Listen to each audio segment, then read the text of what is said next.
Fenway Park was buzzing at the start of the 1975 season as Tony Conigliaro was returning to the Red Sox. He had been forced to retire because of his recurring eye problems in 1970. And now, 3.5 years later, he was doing what Tony Conigliaro did best, making a comeback and hitting home runs. But in the end, the vision problems were too overwhelming, and within weeks, Tony Conigliaro, who overcame more adversity than any person should by the age of 30, retired for good. A healthy, functioning Tony Conigliaro would have hit at least 500 and possibly 600 home runs in his career. He was truly and utterly made for Fenway Park. He's the fastest guy to reach 100. We know that in the history of baseball. And this is the ballpark. This was the blissful convergence of talent and location for right-hand power hitters. And there's a fly ball to center field, and for the remainder of the season, the Red Sox depended on two rookies, known as the Gold Dust Twins, 23-year-old Fred Lynn and 22-year-old Jim Rice. 75, we got two young guys that made the club out of spring training, Fred Lynn and Jim Rice. And well, you know, you didn't know what to expect. You know, they had some talent, but you know, rookies, you figure, well, they're probably going to struggle.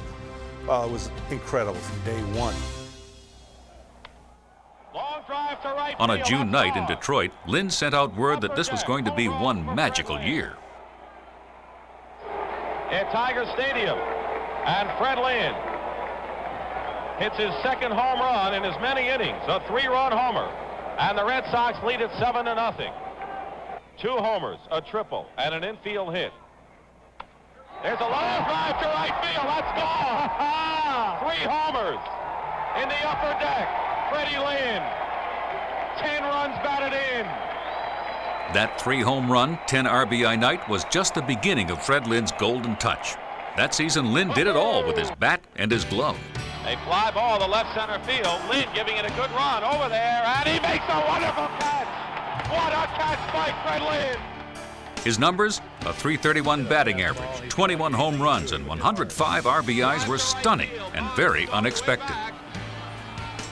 He became the first and only player to ever win the Rookie of the Year and the Most Valuable Player awards in the same season. Wow. That looked like a sure bet to drop in for a base hit, but the more highly touted Rice posted numbers that were almost as impressive as Lynn's, a .309 batting average, 102 RBIs, and 22 home runs. A home run by... Here's a drive out to left field, and it's gone. Home run for Jim Rice. There was an energy that only a mixture of individuals like we had could create. A couple of young kids that were great, Lynn and Rice. Some old heads that were like Yaz and Tiant. A fiery shortstop like Burleson. And a catcher that was maturing like Fisk. And the Red Sox have reduced the magic number to 3. Everyone contributed. Reggie Cleveland had some outstanding games, big wins. Lee won 17, I think Tian won 18, I won 19. Roger Moret was 10-1. Willoughby was outstanding. I mean, it just on and on. Yaz, Evans, every day it was someone else. It's in time. They've got him, and Dwight Evans has thrown out Gary Sutherland trying to score. A crucial doubleheader sweep of the Yankees ended with third baseman Bobby Heiss spiking the ball. The Red Sox cruised through the remainder of the regular season and won the American League pennant. But in the closing weeks of the season, Jim Rice was hit by a pitch. His broken left hand would keep him off the playoff roster. The ball just runs right into him. In the American League Championship Series, the Red Sox leaned on 36-year-old Carl Yastrzemski to show them the way against the Oakland Athletics. He hit for power. Just makes him think a little bit more about it. There's a high drive, left field, going back, looking up, goodbye. And fielded with prowess. Remarkable, considering that he had been a first baseman during the year, only to return to left after Jim Rice's injury. The A's bewildered Reggie Jackson was a victim of vintage Yaz. Lines a bit. Yastrzemski throws to second. Here comes Jackson. Here comes the throw. He's out. Paul Yastrzemski. He said, "How did you do that?" That's exactly what he said. He was surprised, totally surprised, because of the distance that Yaz had to go to get that ball. Here comes Jackson, here comes the throw, he's out. I was coming in from left field, and he was getting up, walking towards the dugout. And I said, Reggie, you know better than run on me. And a bounding ball, second base. Doyle throws to first. It's over. It's over. We had to beat the two-time world champion Oakland Athletics. Not many people were giving us much of a chance. We swept them 3-0, and that gave us impetus to go into the World Series against the big red machine. And there again, no one gave us a chance against them either. This is a great, powerful team. Clearly favored in the series. And when the series started, no one knew we were going to be that we were on the doorstep of history, but we were. The Red Sox countered with a pitching contortionist named Louis Tiant, one of the most beloved athletes in Boston sports history. El Tiante was a fan favorite. And Louis Tiant strikes out Vince to retire the I'm walking from the bullpen to the dugout. Everybody stand up, and Louis and clap at you. Man, you get chill, and you're looking around, and I say, hey, I have to go there and give it 2,000%. In Game 1 of the 1975 World Series, Tiant, who was not accustomed to batting in the designated hitting American League, jump-started the Red Sox with a carefree and nonchalant romp around the bases. sacrifice, and the throw to second is in the dirt. Into center field, Tiant will hold it second. Playing more straight away to the outfield. And it's a line drive, right field, coming on Griffey. It's a hit. Tiant coming in. Here comes the throw, cut off by Perez. Oh, Johnny wanted it to go through. He missed the plate. I didn't see him touch. I go into second base, I almost broke my neck. Then I go home play, I'm missing. Really well, I'm missing the home play. I know I'm missing, and then Phil told me, you're missing the play. I said, I know. And then I heard Johnny bench telling the first base, give me the ball, give me the ball. I just go there, making my swing move to the home plate and touching the home plate. El Tiante, he was, for one of the funniest human beings, and certainly one of the funniest baseball players I've ever been around, but one of the fiercest competitors and the best pitchers of that era. One of the best money pitchers that I've ever seen. He needed a win. He gave the ball to Louis, and usually you won. Raw day. And Petrocelli gloves it. A throw in time. And the Red Sox have drawn first blood in the 1975 World Series. Louis Tiant spins a 5-hit shutout to give the Sox... The Reds won the second game. In Game 3 in Cincinnati, the Red Sox' Carlton Fisk, Bernie Carbo, and Dwight Evans set the stage for their own roles in a series that was becoming great theater. Homecoming of sorts, and he hits one well back into left field. Foster looking, and it's out of here. That's a typical Carbo home run to the opposite field. In the series, but he has not thrown tonight. Here's a fly ball hit into left field. Foster back on the warning track, and he will not get it. It's a home run in a tie ball game. Raleigh Eastwick has just given up a game-tying ninth-inning home run to Dwight Evans. As the Red Sox dugout erupts, they have tied it up at 5-all. Hey. Controversy erupted when the Reds' Ed Armbruster came to bat in the 10th inning.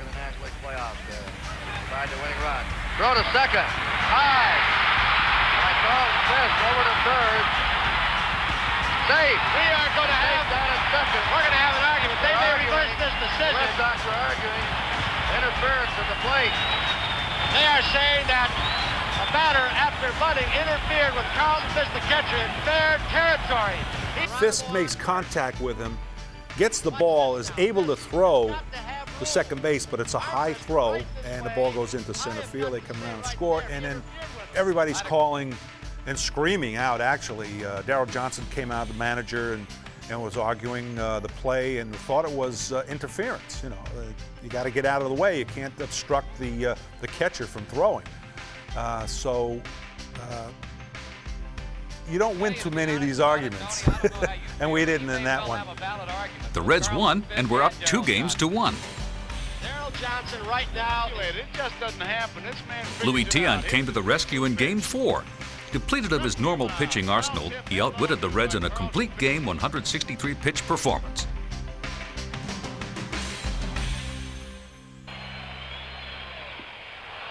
Struck him decoyed inside, went to the outside corner. That ends it. But at the end of 4, it's Boston. The World 5, Series was tied at 2 games apiece.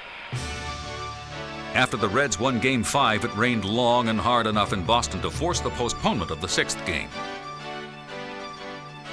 The delay gave Louis Tiant a chance to start in the game that had more twists and turns than his corkscrew delivery. Watch his head. Now, you think he's coming at you? Look at that, straight up in the air.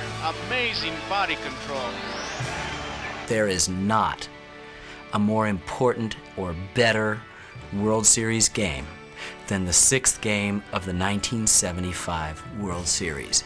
That was more drama than I think anyone could ever contain in one baseball game. The thing is, we had to win that game or else it's all over. So, you know, we were under the pressure to do the job, score runs and make the plays.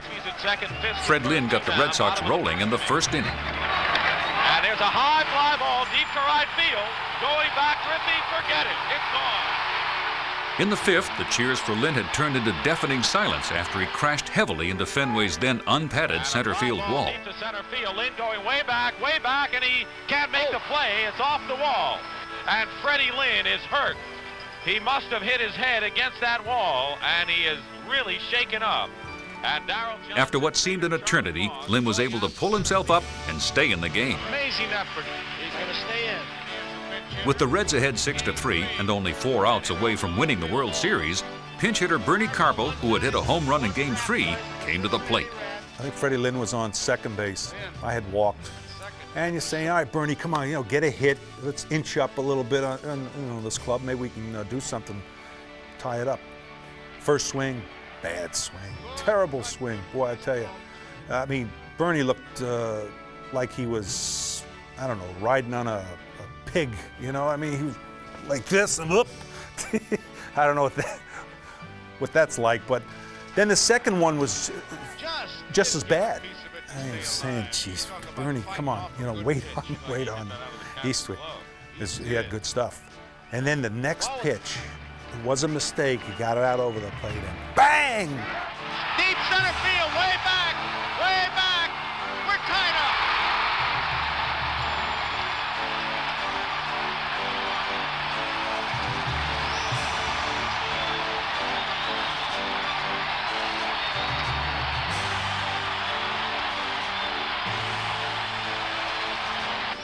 In the bottom of the 9th inning with the bases loaded and no outs, the Red Sox were ready to send the series to Game 7. Here it is.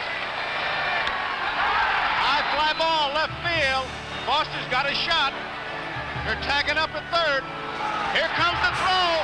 It is in time. Doyle is out. Foster to bench. The question remains, what made Denny Doyle run? What I hear, I usually react on what I hear. What I heard was go. Of course, they go to Zim, and Zim says, hey, I said no.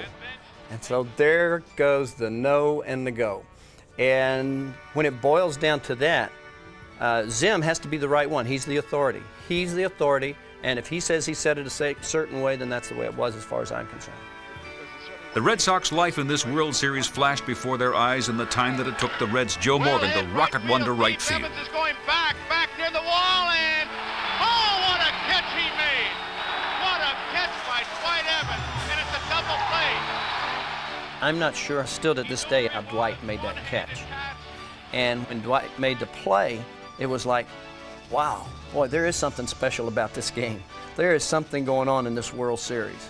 In the 9th inning of that game, Pete Rose, who was playing third for Cincinnati, turned to the third base umpire and said, you know how lucky we are? He said, this is the greatest game I've ever played in.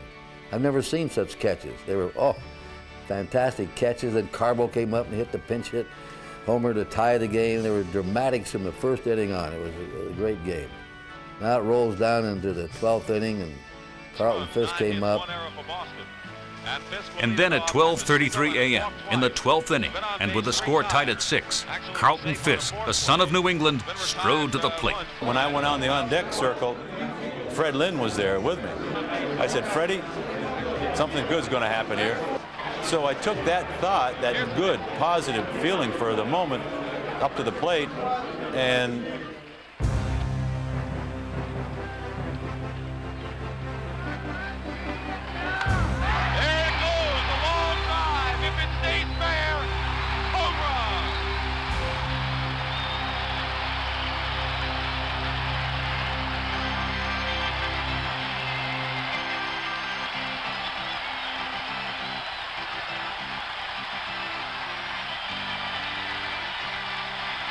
this home run went out and just reverberated. The church bells rang in New England towns all across this beautiful region, you know. The organist at Fenway Park went into Handel's Messiah. It was the Hallelujah chorus. It was an amazing moment, and we remember these things. To be down and have Carbo take the check swing, bad swing, and then hit the 3-run homer to tie the game, and then Fisk, of course, winning it in the 12th. I mean, it was a pretty magical situation. We will have a 7th game in this 1975 World Series. Then when Fisk hit the home run, I thought the next day it was impossible for us to lose. But baseball is a most perplexing sport. Joe Morgan's solid blast was a long out in Game 6.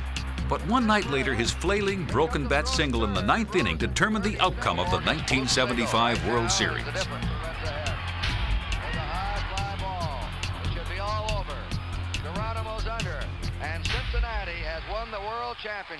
The last 3 World Series appearances by the Boston Red Sox had all gone the maximum 7 games, a point that author John Updike refers to as the edge of total victory. In 1946 and again in 1967, the Red Sox went the distance against the St. Louis Cardinals. But nothing to this point had the thrills, chills, and drama, and for Red Sox fans, disappointment of the 1975 World Series that provided some of the greatest moments in not just baseball history, but in all American sports history.